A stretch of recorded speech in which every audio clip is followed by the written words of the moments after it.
Om Sadashiva Samarambam Shankaracharya Madhyamam Asmadacharya Paryantam Vande Guru Paramparam Ishvaro Guratmeti Murti Beda Vibhagine Vyomabda Vyapta Dehaya Dakshinamurtaye Namaha Savavedanta Sedanta Gocharam Tamagocharam Govindam Paramanandam Satguru Pranatoshmaham Om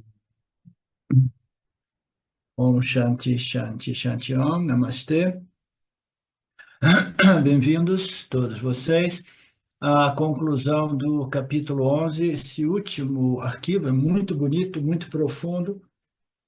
Nós andaremos ainda mais profundamente num conceito que é extremamente importante, indispensável neste processo de elevação e purificação espiritual, e em geral não é bem compreendido, que é o conceito da devoção, né? A devoção que é mais do que nunca, né, exaltada, salientada neste capítulo 11 e no capítulo 12 também. A importância da devoção. Nós estaremos no capítulo 12 completando o segundo terço, né? O segundo terço, no qual nós estamos. O segundo terço é mais dedicado à natureza de Deus, né? E no final, a natureza deste relacionamento entre a criatura e o Criador, né? Então, tendo dito isso, vamos entrar neste arquivo belíssimo. Pela graça do Senhor Krishna, Arjuna, como nós sabemos, teve a oportunidade de ter uma visão total, cósmica, né? A visão integrada. Ele pôde ter aquela visão, né, de Deus, né, em sua natureza total, né? Significando o quê? Não somente o Criador, Deus não somente como sustentador, o mantenedor, como seja, mas Deus como também aquilo que recicla tudo, aquilo que destrói todas as formas configuradas, né? Então, essa visão total de Deus é muito interessante, porque nós dizemos é a visão cósmica de Deus, né? Vishvarupa Darshana. Então, essa visão cósmica de Deus é descrita de modo que ela aparece como uma epifania na qual Arjuna vê Deus não somente, né, como aquela entidade benevolente, né, auspiciosa, compassiva, mas ele vê Deus destruindo todos no campo de batalha, porque ele, pela primeira vez, ele teve a compreensão de que tudo se resolve em Deus, porque o Deus é não somente a causa inteligente, mas a causa material que se manifesta como o universo físico material, o cosmos. Tudo isso é o corpo de Deus, né? Então, ter essa visão, ela, para que ela seja descrita, ela é descrita de um modo que nos dá a impressão que a Juna teve uma epifania e começou a ver tudo aquilo ali, tá? Então, eu tive que revisar essa minha impressão de que a Juna estava tendo simplesmente uma epifania, mas eu comecei a ver que a epifania parece ser uma epifania porque você precisa descrever, de qualquer modo, esta compreensão de Deus, né, que engloba, que encompassa tudo, o bem e o mal, né? O nascimento e a morte, a criação e a destruição, né? Então, como descrever esta visão cósmica, essa compreensão, que é uma visão cognitiva, como nós sabemos, pode até surgir como uma epifania, mas fundamentalmente, Krishna está descrevendo isso porque né, o ser humano ele conhece, ele compreende algumas descrições. E essas descrições, elas literalmente Deus é isso, Deus é aquilo, né? Deus, né, é a justiça, é a maldade, né? Deus é tudo, todos os pares opostos, né? Então, quando a gente descreve tudo isso, principalmente quando a Juna percebe isso naquela circunstância que é dentro do campo do Kurukshetra, né, o campo de batalha dentro do âmbito da guerra, né, do Mahabharata.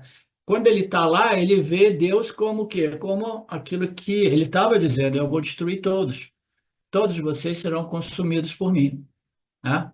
Então, é inevitável que a gente imagine que ele teve uma visão realmente física, material, mas não, é uma visão cognitiva, intelectual, que é difícil, né? Traçar uma linha e dizer assim, mas não teve nenhuma epifania. A este ponto, definir o que é uma epifania se torna até irrelevante, mas o fato é que Arjuna, ele conseguiu ver Deus como a totalidade de tudo, do bem e do mal, né? Justiça e injustiça, dharma e adharma, né? Conhecimento e ignorância. Ele é além de tudo isso, mas ele encompassa tudo. Então, essa visão cósmica, nós vimos, ela foi concedida por Krishna de modo artificial. Por que artificial? Porque Arjuna não tinha maturidade suficiente para ver Deus em sua totalidade. A maturidade de Arjuna permitia a Arjuna compreender Deus como o criador e o sustentador do universo. Mas ele não tinha maturidade para aceitar Deus como aquilo que destrói tudo, né? Aquilo que recicla tudo, né? Então, a falta de maturidade não permitia a Juna compreender e amar Deus em sua totalidade, né?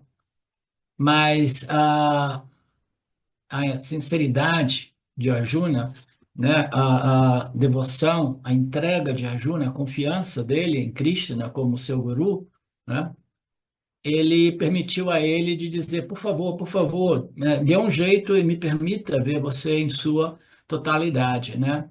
Então, o que que produziu, o que que concedeu a Arjuna, né, esta visão de Deus momentânea, mesmo que depois ele não tivesse a estrutura para lidar com esta realidade, que Deus é o bem e o mal, não somente o bem, né?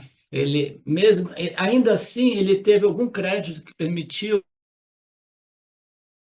receber aquela visão, né, cognitiva, por um período de tempo.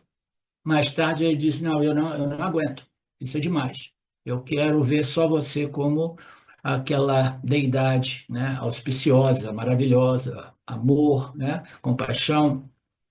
Então, o que ocorre aqui, que eu quero salientar o máximo possível, é que a Juna teve um crédito em tudo aquilo, porque a dedicação, a sinceridade, a honestidade, a entrega dele, né, a confiança, permitiu a Krishna de conceder a ele aquele momento de maturidade. Então, a gente deve ver a situação na qual Arjuna estava, conseguindo ver aquilo do ponto de vista mais cognitivo e menos como uma epifania experiencial.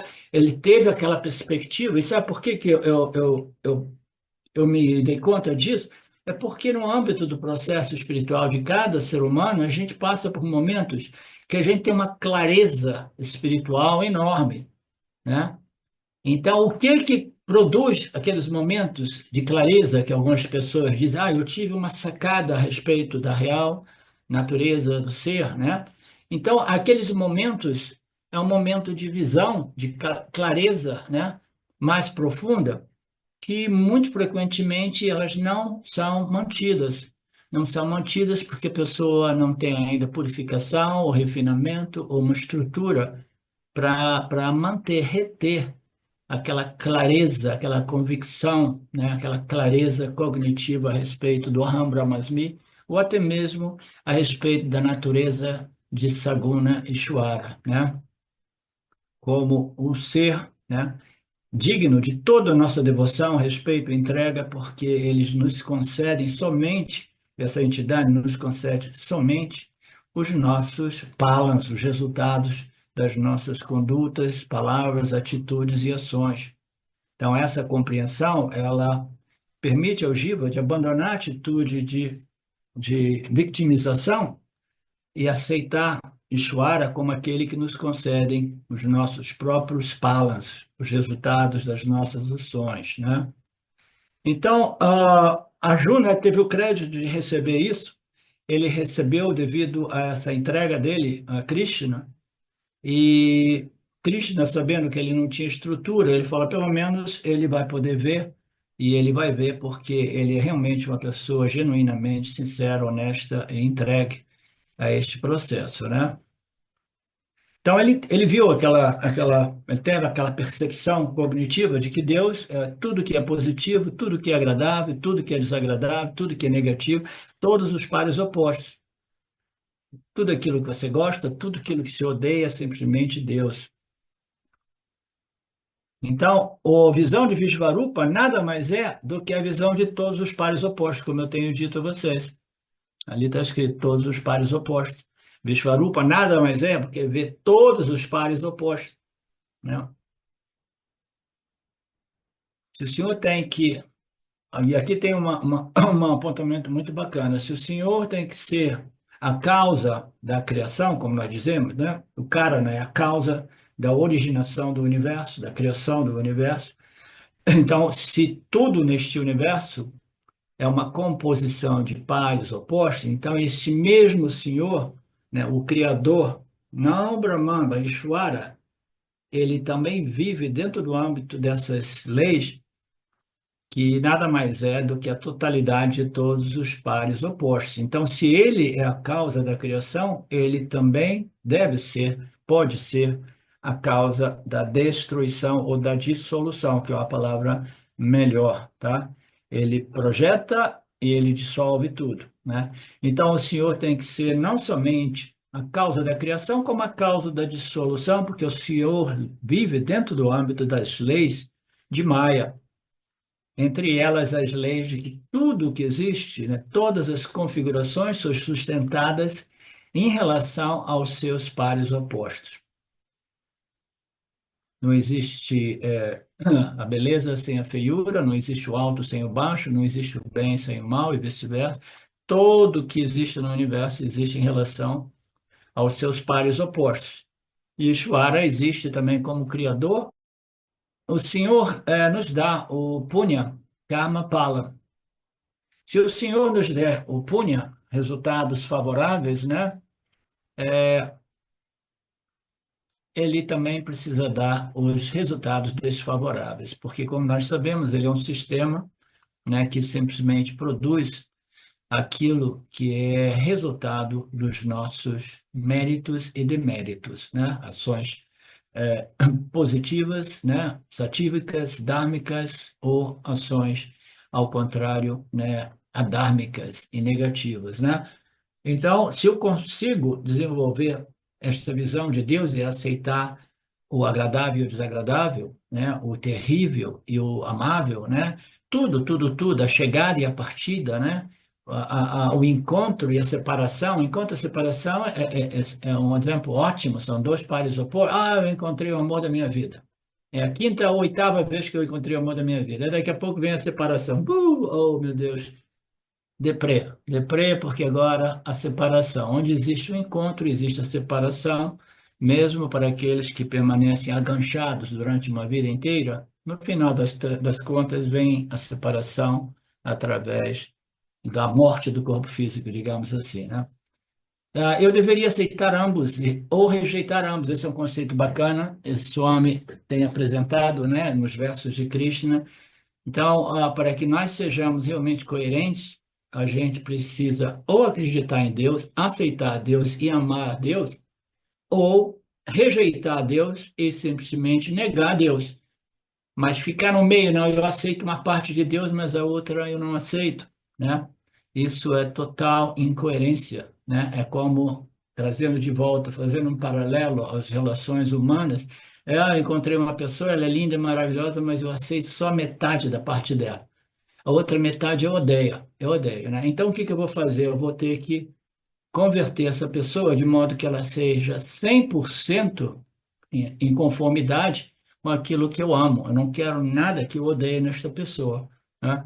E aí a gente vê o problema, né? A mesma coisa, a gente expandindo esse conceito, problemas, encrencas nos relacionamentos pessoais e no relacionamento com Deus. Eu aceito aquelas coisas que são confortáveis e agradáveis, favoráveis, e eu odeio aquelas partes. Então, a gente ou ama Deus totalmente, mas amar pela metade não é a solução, porque é uma situação infantil, né?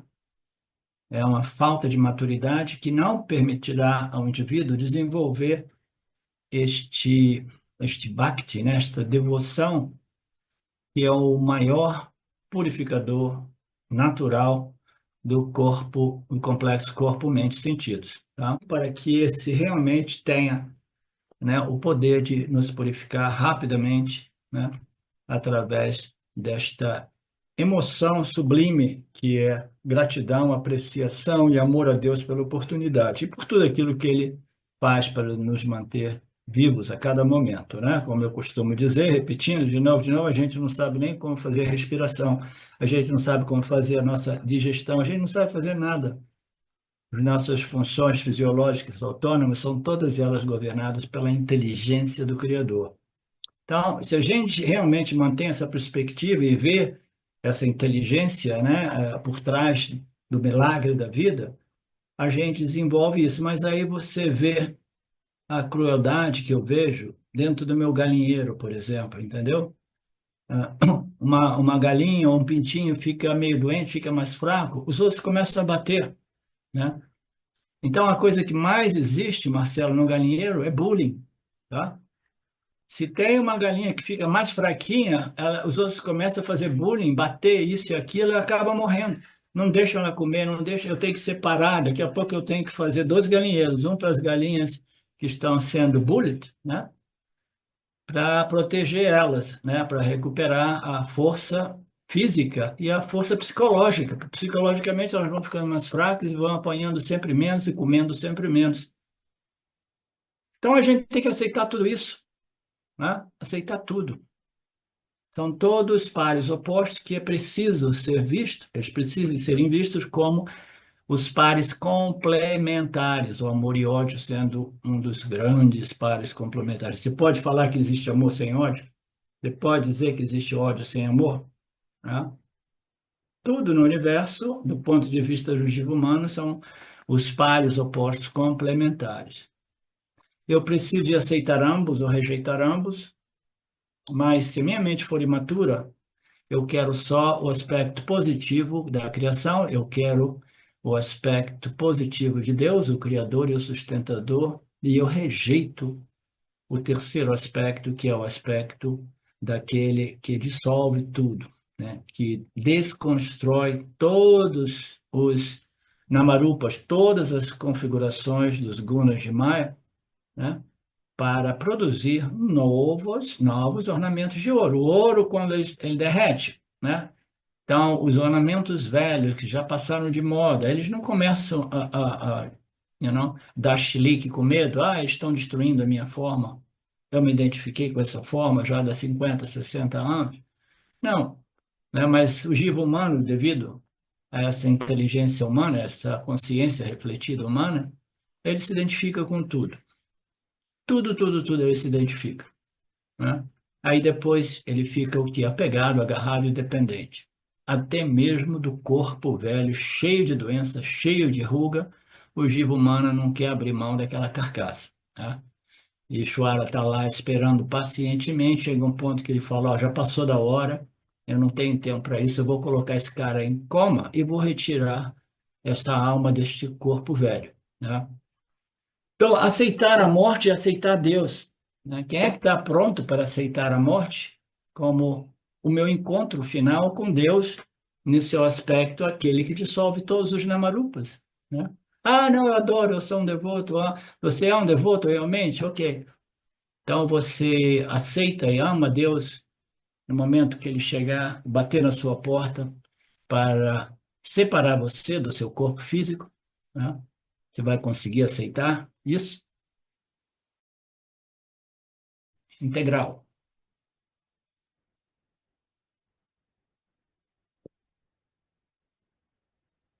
A Juna é capaz de aceitar tudo, mas quando ele vê aceitar quase tudo, né? Mas quando ele vê os seus parentes e amigos sendo destruídos, né, na boca do Criador, aquele que é capaz de consumir tudo, né? ele fala, não, não, não, eu não quero mais essa visão, por favor, retire essa visão, retire essa visão, retire essa visão. E como nós sabemos, esta visão, ela foi concedida a ele de forma artificial, mas devido à sua entrega, né, à sua sinceridade, né, ela foi concedida, né? E ela pode ser retirada, mas não pode ser retirada. Se ela fosse uma visão, uma clareza, né, obtida através dos seus méritos pessoais, a Juna não poderia esquecer. Uma vez que a gente tem esta compreensão, né, o conhecimento, a elevação espiritual, ele é construído por diversos, né, blocos, né, de compreensões, de assimilações. Esses bloquinhos vão desenvolvendo essa visão, né, essa visão de Deus como Saguna Vishvarupa e mais profundamente, não sendo abordado aqui como Nirguna, Marguna Brahma, mas tudo isso é composto por diversas sacadas, né? Então, essas compreensões, essas assimilações, elas vão ocorrendo, em geral, a gente não tem jeito de cancelar, tá? Por isso que a gente diz que no processo religioso, espiritual, do Kama Yoga, etc., né? No Kama Yoga, tudo aquilo que você obtém jamais é perdido. Diversas vezes nas escrituras aparece, né, uma questão que é, e agora? E se eu não tiver tempo, se eu não puder concluir o meu trabalho, a minha jornada espiritual nesta vida, eu vou perder tudo, né? E as escrituras claramente dizem não. Uma vez que você tem este conhecimento, uma parte, né, ou um nível de sabedoria espiritual estabelecido em sua mente, isso não é perdido.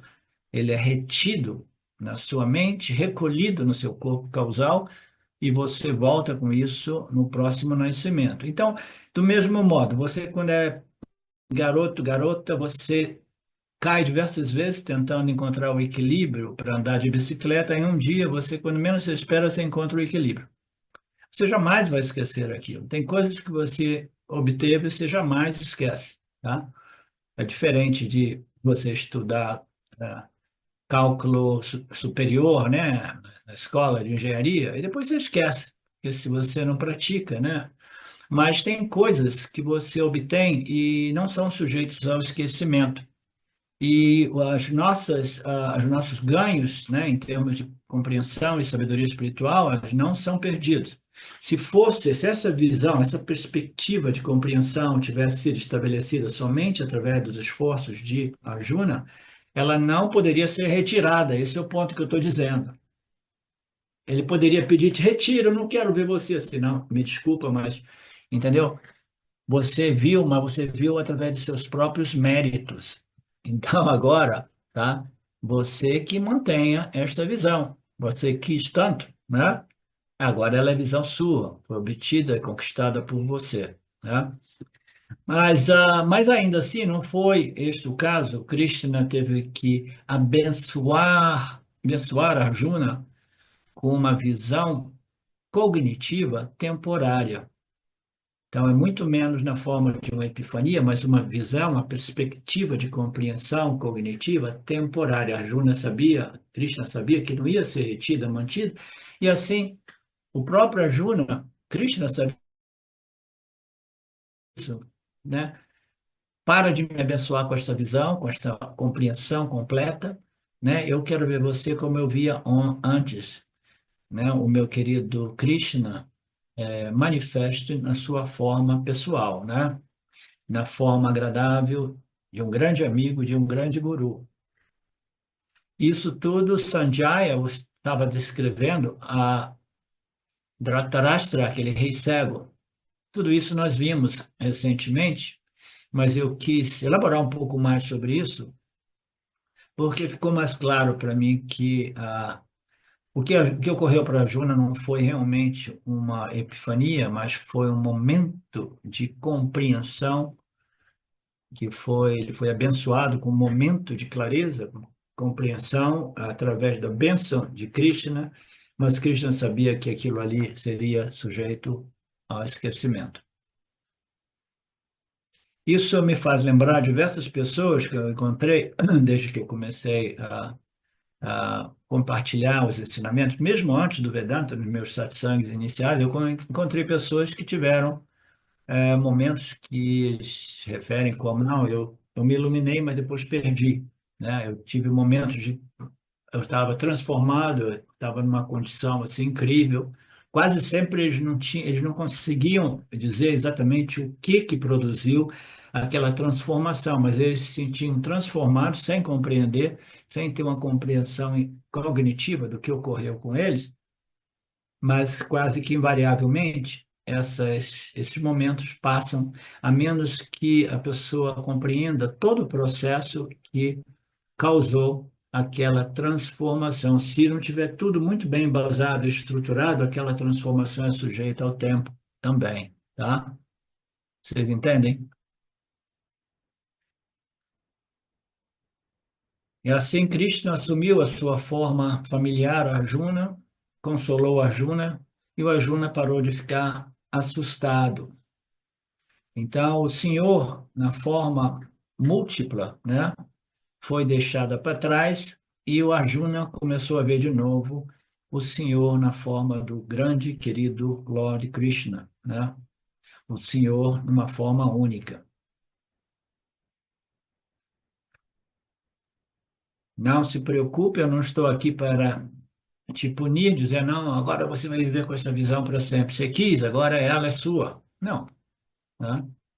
Os pais, do mesmo modo, agem assim, né? Com os filhos, né? O filho quer uma coisa, quer uma coisa, quer uma coisa, o pai, a mãe faz um esforço, concede aquele desejo ao filho, aí o filho diz, não, não, foi engano, eu não queria essa bicicleta, eu não queria isso, eu não queria aquilo, entendeu? Aí os pais, não, agora você vai ter que usar isso todo dia, né? Não, tudo bem, a gente sabe como é que é, né? Então, os desejos vêm, os desejos vão, o desejo de Arjuna era genuíno, era sincero, assim, ele não tinha estrutura para reter aquela visão cognitiva de Deus como a totalidade de todos os pares complementares, né? Então, cabe mais uma vez ressaltar que quando Krishna, quando Arjuna pede a que ele retire essa visão, né, total, essa compreensão total, isso não pode ser retirado fisicamente, porque ele fala assim, isso não pode ser retirado fisicamente, né? Por quê? Porque não foi uma questão de uma epifania simplesmente, entendeu? É simplesmente uma compreensão. Então, Krishna teve o poder de clarear a mente de Arjuna através de uma injeção de Sattva-guna, de modo que ele teve. Aí, igualmente, ele fala, deixa eu tirar essa injeção artificial de Sattva-guna, deixar Arjuna voltar para a sua configuração, né, mental, na qual existe muito rajas e tamas, e aí ele vai perder essa visão clara de Deus, né, através, visto do ponto de vista de todos os pares complementares. Então, era uma questão só de mais Sattva-guna, menos Sattva-guna. Quando ele retira o Sattva-guna, aí Krishna, Arjuna, começa a ver o mundo através dos seus gostos e desgostos, né? Aquilo que eu desejo, aquilo que eu temo, né? E aí ele voltou a viver com base no Ahamkara, Mamakara, vendo Krishna, né, no modo que é possível a ele ver. O nível de compreensão dele não permitia a ele realmente manter aquela perspectiva de compreensão de Deus, tá? Então, a visão Visvarupa, do ponto de vista físico, material, jamais pode ser retirada, porque Deus se manifesta como cosmos e ninguém, nenhum poder, nenhuma deidade pode retirar o mundo. Então, é claro que tudo isso se trata de uma visão cognitiva e somente cognitiva através da compreensão, e essa compreensão foi concedida a Arjuna através do poder de Ishvara, né? Manipulação dos gunas. Então, retirar essa visão Visvarupa da totalidade nada mais é do que ele abrir o olho divino de Arjuna. Abriu o olho divino como? Ele simplesmente fez de modo. A gente tem que lembrar que Deus é a totalidade de todos os fatores, tá? Mesmo que alguém não esteja pedindo isso, existe momentos, né, que ocorre uma clareza, né, uma visão, uma compreensão cognitiva assim que transforma a perspectiva da pessoa e a pessoa se sente um uau, né? Sem ter tomado nada, sem ter fumado nada. Isso tudo é Ishvara, Shvara são todos os fatores que irão corroborar, né, para a configuração do meu estado mental, as proporções dos gunas, etc, etc. Então, ele abriu o olho divino de Arjuna através de uma injeção de Sattva Guna, e ele, naturalmente, ele sabia como trazer de volta o excesso de rajas e tamas que iria ofuscar a visão divina através do olho divino. O olho divino nada mais é do que o olho da sabedoria. A sabedoria só é possível através de Sattva Guna. Então, essas variações dos nossos estados mentais, tudo isso é parte de Deus, né? Deus, a totalidade de todos os fatores, né? Os nossos esforços pessoais irão, sim, nos permitir desenvolver e cultivar uma mente sempre mais pura, sempre mais satívica, sempre mais dármica, e gradualmente, mas certamente, desenvolver essa visão, né, através desse, assim dito, terceiro olho, o olho da sabedoria, que requer a preparação, uma mente que foi preparada através deste processo religioso e espiritual, né? Foi assim que Krishna abençoou Arjuna e foi assim que Krishna desabençoou Arjuna, atendendo o pedido dele, ele retirou o Satyavaguna e ele voltou a ter a visão de sempre, a visão do dia a dia, né, que era condicionada pelos seus gostos e desgostos, tá? O que eu quero, o que eu não quero, o que eu gosto, o que eu não quero ver o que eu não gosto, tá? E se o mundo me apresenta o que eu não gosto diante de mim, eu simplesmente vou numa condição de negação, né? Eu simplesmente me recuso a ver porque eu quero ver de modo subjetivo. Eu quero ver o que eu quero ver e o que eu não quero ver, eu consigo até mesmo desenvolver uma cegueira cognitiva que não me permite ver aquilo que eu não gosto de ver. Você entende, Betânia?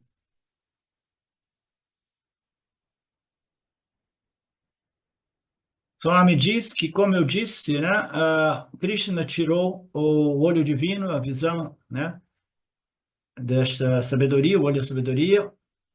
E essa visão da sabedoria, o olho da sabedoria, só é possível quando o indivíduo está livre do excesso do senso de eu e meu, o que eu quero, o que eu não quero, o que eu gosto, o que eu não gosto. Eu e o que eu quero e o que eu não quero. Eu e o meu, ahamkara, mamakara. Então, quando nós vivemos sob efeito desta ignorância, né, que é sustentada através de um excesso de rajas e tamas na nossa mente, né? Então, a gente vive com este senso, a gente vive é, é, governado pelo senso de eu e meu, e o que eu quero e o que eu não quero, né? Aí você vai simplesmente fechando os olhos cognitivos, né, para aquilo que você não gosta, para aquilo que você não quer, e você vai vivendo uma experiência de fantasia e ilusão, dizendo que está tudo bem quando as coisas não estão realmente bem, entendeu? É simplesmente ilusão. Mohaha, né? Então, enquanto eu estiver vítima do meu arrancar e minha mamacara, minha mente estará sempre preocupada com o que eu quero e o que eu não quero. E eu não vou conseguir ver Deus em sua totalidade. Eu estou preso nas imagens, ideias e noções que eu tenho a respeito de Deus, né? Arrancar e mamacara são os obstáculos, como nós sabemos, para que a gente desenvolva uma visão madura totalidade de todos os pares complementares. E esta visão da sabedoria, o Divya Katsu, é sinônimo de liberdade, né, ou transcendência do Ahamkara e Mamakara. O que que é o Ahamkara? Sou eu, e esse eu identificado com o corpo-mente. O corpo-mente nada mais é do que um instrumento de conhecimento, experiência, movido por minhas vassanas. Minhas vassanas são meus gostos e desgostos, quereres e não quereres, desejos e aversões. Então, se eu sou movido por essa identidade com o Ahamkara, com o ego, que nada mais é do que um corpo de vassanas, de tendências, de quereres e não quereres, né? Eu estou sendo governado por essa ignorância cósmica, o poder de Maya. Ser livres, transcender tudo isso é sinônimo de purificação, refinamento e elevação espiritual, que é indispensável para quem está interessado no autoconhecimento. e a transformação decorrente dele, né? Então, esta visão só é possível quando o indivíduo se purificou ao ponto de não ser mais uma vítima, um escravo do seu ego, mas ser o mestre do seu ego, né? Eu não sou realmente, né, tiranicamente governado pelos meus gostos e desgostos, meu ego e aquilo que eu quero, porque eu quero, quando eu quero, o modo que eu quero, né? Mas eu me tornei simplesmente mestre do meu ego através do conhecimento. Conhecimento, esta sabedoria espiritual revelada pelos Vedas e o Vedanta. Só me apresenta mais, ele nos lembra aqui daquela analogia que ele apresentou na última aula, linda, maravilhosa e simples, como sempre. Você tem uma câmera, né?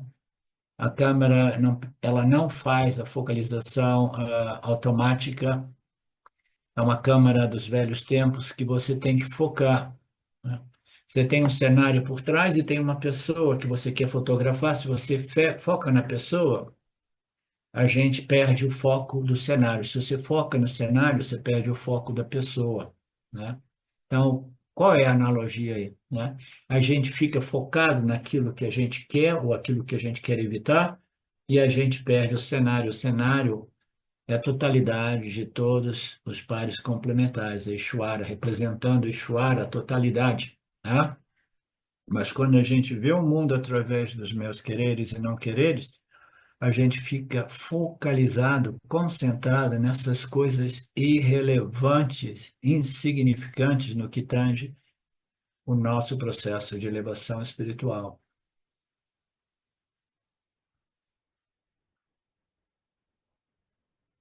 Se você vive através do seu arrancara, a sua mente estará sempre preocupada com esses gostos e desgostos do seu mundo privado. Mesmo que você esteja na praia, curtindo um oceano maravilhoso, as estrelas, né? Toda a glória do Senhor manifesto através do oceano, que é um símbolo de Deus maravilhoso, o céu, as estrelas, o espaço, a lua, né? Você tem ali Deus diante de você, a Visvarupa, né? Em frente de você, mas você está o quê? Está pensando nos seus quereres e não quereres, seus gostos e desgostos, né? Ah, eu não gosto disso, eu não gosto daquilo, e bababá, e o que que vai acontecer amanhã? E eu não posso esquecer o que que aconteceu ontem. Então, essa mesquinhez cognitiva, mental, emocional, nos impede de desfrutar Deus em sua glória total, né? É o foco da nossa vida, é o quê? O arrancar a mamacara. Eu, o ego e aquilo que eu quero e aquilo que eu quero evitar. Os meus problemas pessoais. Está tudo ali diante de você, o oceano maravilhoso, etc. E, portanto, através da insistência de Arjuna, a sua mente mesquinha de volta, né? Ele perdeu a visão, né, do cenário completo, o quadro completo de Deus, e ele se tornou focalizado, vendo o mundo através dos seus quereres e não quereres, gostos e desgostos. Aquilo que me agrada, aquilo que eu só vejo o mundo através dessa lente mesquinha, que é a lente dos meus quereres e não quereres, tá? O eu, o ego, que nada mais é do que um saco cheio de quereres e não quereres, de gostos e desgostos, né? Arjuna, então, recuperou a sua mente mesquinha, o que significa que ele perdeu o que? A visão do todo, né? Tem um livro do Swami Paramarthananda, que é uma introdução maravilhosa ao Vedanta, cujo título em português é A Visão do Todo. Portanto, esta ideia de conceder e retirar esta visão de Deus em sua forma cósmica precisa ser entendida como uma manipulação, né, de Krishna através dos seus poderes de Maya para, né, expandir a visão de Arjuna concedendo muito mais clareza, Satyavaguna, que a Juna perceba novamente o mundo através do seu estado natural. Infelizmente, a Juna não foi transformado realmente através de uma maturidade, porque a maturidade foi concedida artificialmente. Tudo precisa ser obtido através dos nossos méritos pessoais. Ninguém pode fazer isso por nós, nem o guru, nem Deus. Deus não vai quebrar as suas leis. A gente vive num universo, do ponto de vista dos humanos, neste planeta, que é todo ele dependente dos nossos méritos e deméritos. A gente vive numa meritocracia de Deus. O verso 51, Arjuna diz: ó Krishna, vendo a sua agradável forma humana, agora fiquei em paz, voltei à normalidade. Né? Ele voltou a ver a sua mente segundo os seus quereres e não quereres, e ele sentiu uma paz incrível. Né? Porque, como nós já vimos, né, ele não tinha maturidade para ver Ishvara como o quadro completo. Quem é que tem a maturidade para ver Ishvara como a totalidade de todos os pares complementares? Ter a maturidade para amar Deus através de todos os pares complementares é sinônimo de amar Deus no momento da sua morte, quando ele estiver chegando, você ainda é grato pela oportunidade, seja quando for, mesmo se eu sou ainda uma pessoa jovem, gostaria de viver outros 40 anos, ainda assim eu compreendo, este é o meu pala, é o resultado, é o meu karma, né? Esta capacidade de amar Deus, apesar deste terceiro elemento, que é o pala, que nos tira do corpo físico, né? Significa realmente maturidade, né? Maturidade. Sem essa maturidade, o autoconhecimento é muito difícil, quase impossível. Ele diz: eu voltei à minha naturalidade mesquinha. Ele perdeu a beleza dessa visão, mas a beleza pode ser dita do ponto de vista, né, da sabedoria, mas do ponto de vista de uma mente mesquinha, aquilo ali não era uma beleza, era uma coisa horrível ver Deus destruindo todas as pessoas no campo de batalha.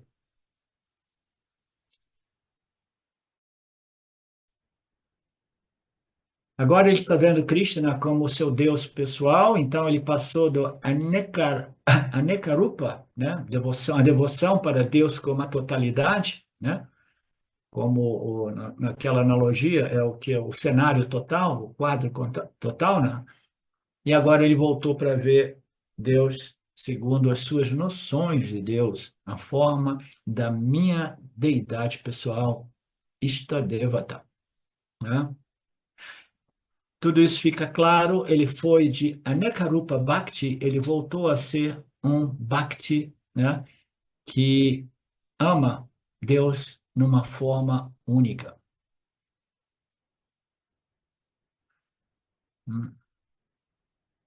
Então, se o indivíduo, esse aqui é um ponto muito bacana, tá? Muito legal, porque ele está dizendo assim, se a nossa devoção a Deus, para início de conversa, eu quero deixar aqui mais uma vez, a espiritualidade sem a religiosidade é impossível, tá? O crescimento, desenvolvimento e purificação espiritual sem, né, a inclusão do Criador, Deus, na nossa equação de vida, né, no nosso processo de vida, é praticamente impossível. A espiritualidade que liberta sem a religiosidade é impossível. A religiosidade sem a espiritualidade que transforma e liberta é incompleta. A gente precisa de ambos. A religiosidade, que é o relacionamento entre a criatura e o Criador, e a espiritualidade, que é a busca pela compreensão daquilo que é o espírito, né? Então, é importante que, né, aqueles de vocês que são mais novos aqui, né, saibam, porque no mundo de hoje ninguém quer saber de religiosidade, ninguém quer saber de Deus, mas quase todo mundo aí no mundo aí New Age está interessado numa forma ou outra de espiritualidade, né? Sem saber o que é realmente espiritualidade, né? Mas é importante saber que tudo deve ser iniciado através da religiosidade, que nada mais é Você entra no âmbito do seu relacionamento com o Criador, até que você desenvolva uma emoção que transcende as emoções humanas. As emoções humanas, elas não purificam o corpo sutil do indivíduo. As emoções humanas são todas elas fundadas naquilo que eu quero, naquilo que eu desejo, ou naquilo que eu odeio, aquilo que eu amo. E toda vez que eu fracasso em obter o que eu quero ou evitar o que eu não quero, eu tenho experiências de depressão, de raiva, de irritação. E toda vez que eu tenho sucesso em obter o que eu quero e evitar o que eu não quero, eu tenho uma determinada alegria e satisfação que é extremamente temporária, né?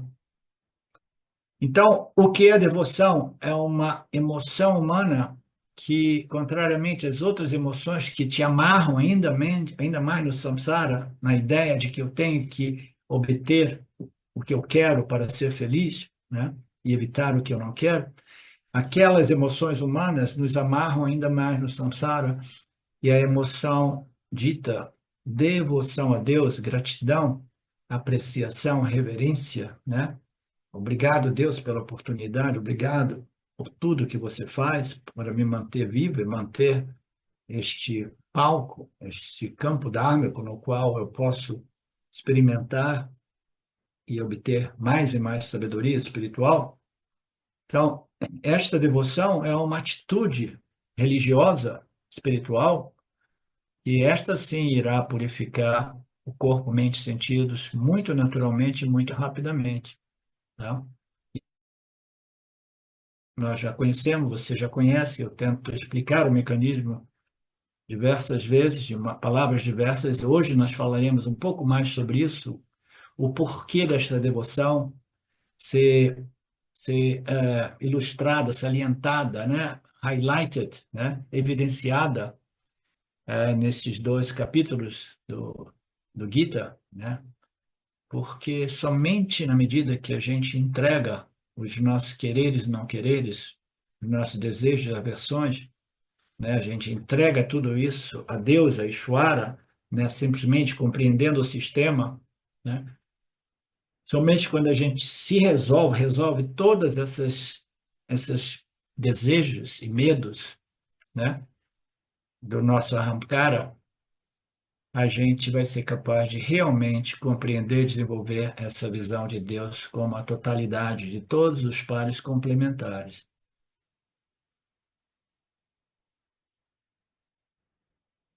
Portanto, a mente de Arjuna precisa amadurecer, caso contrário, a visão de Ishvara em sua totalidade será algo terrível, assustador. Não será agradável. E uma mente assustada, né, ela tem mais dificuldade ainda de prosseguir nesse processo de crescimento espiritual, né?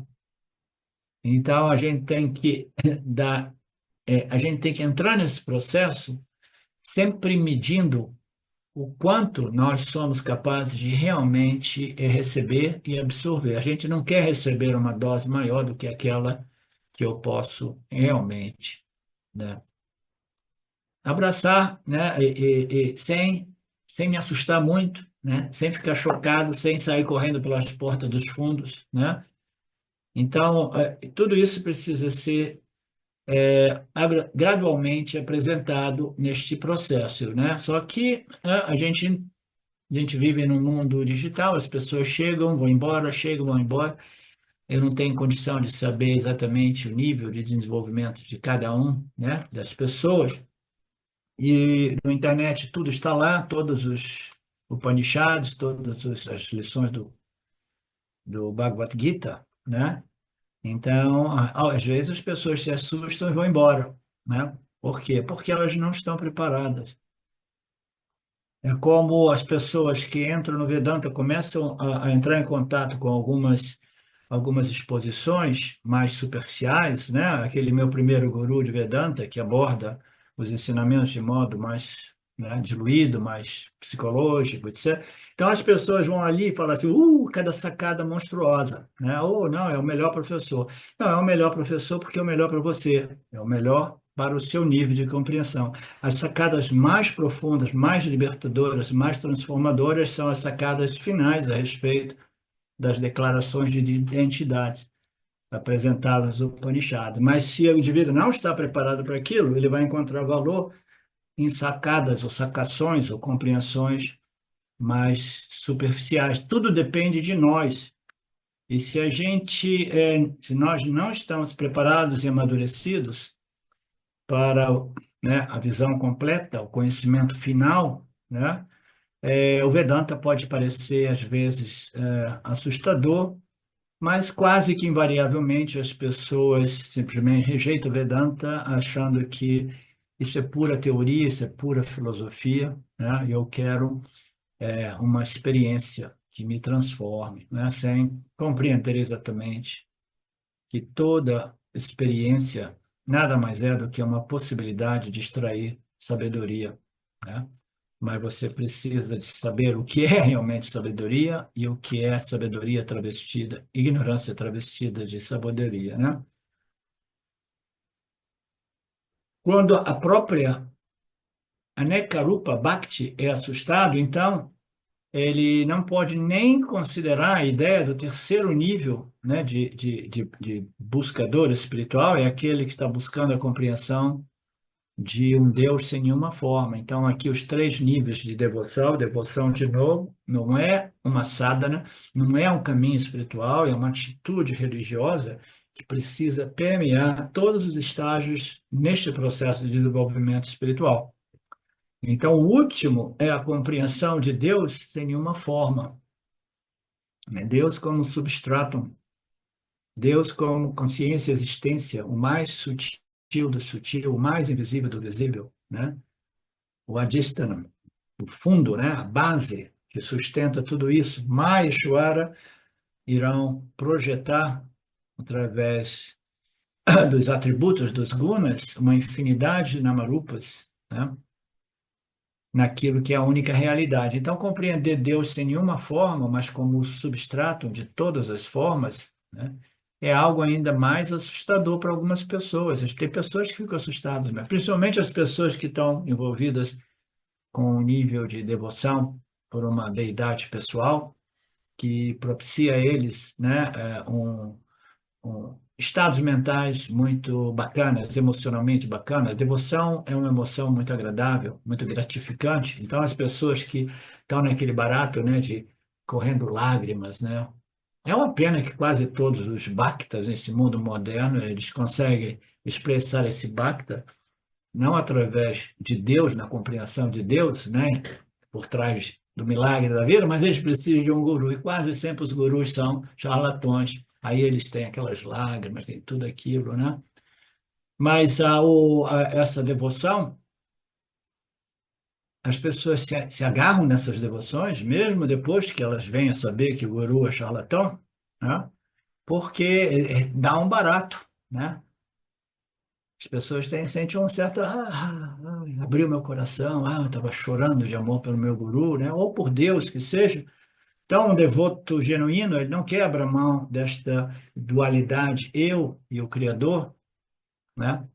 Eles têm dificuldade de passar para eu e o Criador como a totalidade de todos os pares complementares e estão longe de estarem qualificados para compreender aquilo que já não é realmente o relacionamento dual, mas é a compreensão de Deus sem forma alguma. Deus como Satchitananda Brahman, como consciência, existência, a única realidade.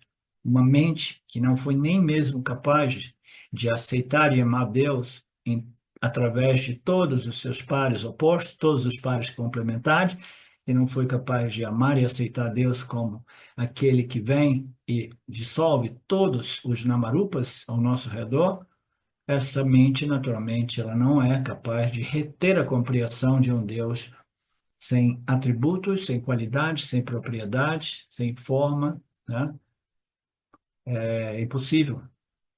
Uma mente imatura não estará atraída pelo Upanishads, que são declarações de identidade, né?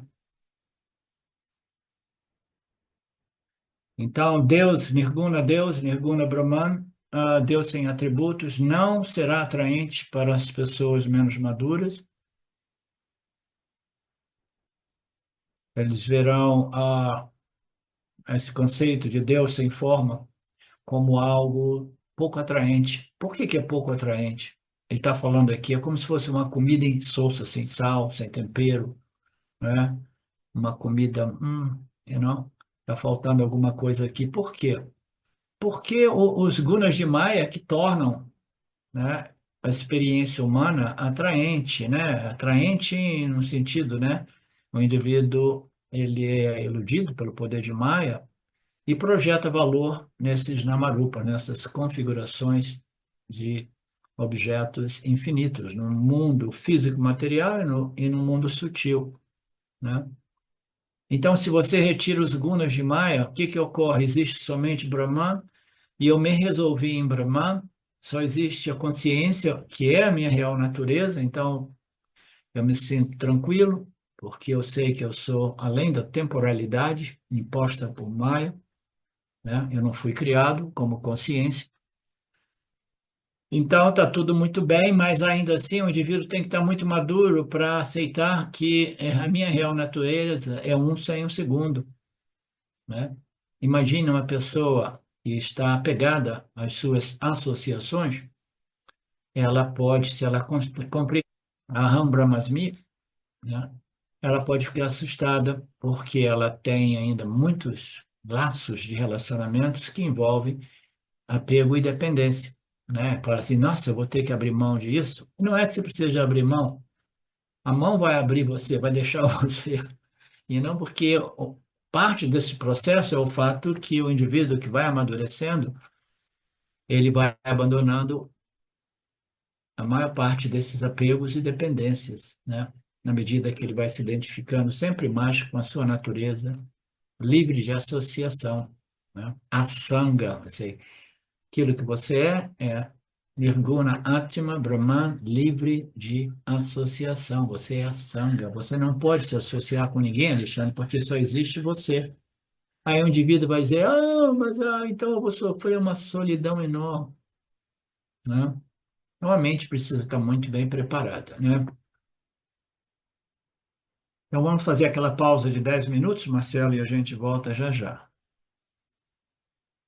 Om Purnamada Purnamidam Purnamudachyate Purnasya Purnamadaya Purnameva Vashishate Om Shanti Shanti Shanti Om. Namastê. Olá, queria trazer aqui para vocês o quanto eu tenho me beneficiado dos ensinamentos do Vedanta. Esses ensinamentos do Vedanta, eles mudaram a minha vida, o meu estilo de vida, né?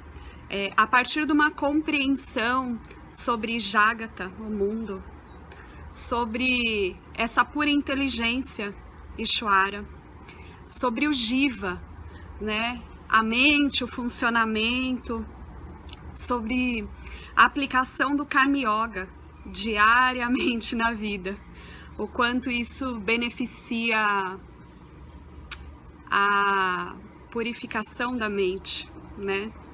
Para poder daí acessar aquilo que é mais valioso. Aliás, eu diria sem valor estimável, inestimável, né? Uma riqueza profunda, que é a compreensão sobre os ensinamentos de Satya, a consciência, a existência ilimitada que sou. Bom, eu sou uma aluna de Vedanta, desse grupo, Vedanta Brasil, que iniciei a jornada, estou no começo da jornada, mas essa jornada seria impossível sem o apoio diário de um professor qualificado, o professor Arlindo Nagar, nosso professor, que dedica a sua vida, que dedica as batidas do seu coração exclusivamente para o ensino do Vedanta. Ele gosta de usar a frase, o coração que se doa recebe. Então ele é esse coração que doa. E aí a minha pergunta e o meu convite é: e você? Tem se beneficiado também dos ensinamentos, da compreensão, da clareza desses ensinamentos que são trazidos para nós? Sim? Se sim, o coração que doa recebe. Então o convite é: se você se beneficia, você pode também fazer uma doação. Essa doação, ela é necessária, apropriada, para a manutenção, né, desse ensinamento vivo diariamente para nós. E é um convite para que a gente possa nutrir esse grupo com o dar e o receber. E se você se beneficia, tenho certeza, qualquer valor mensal é suficiente. É o valor que o seu coração sentir, mas é um valor apropriado.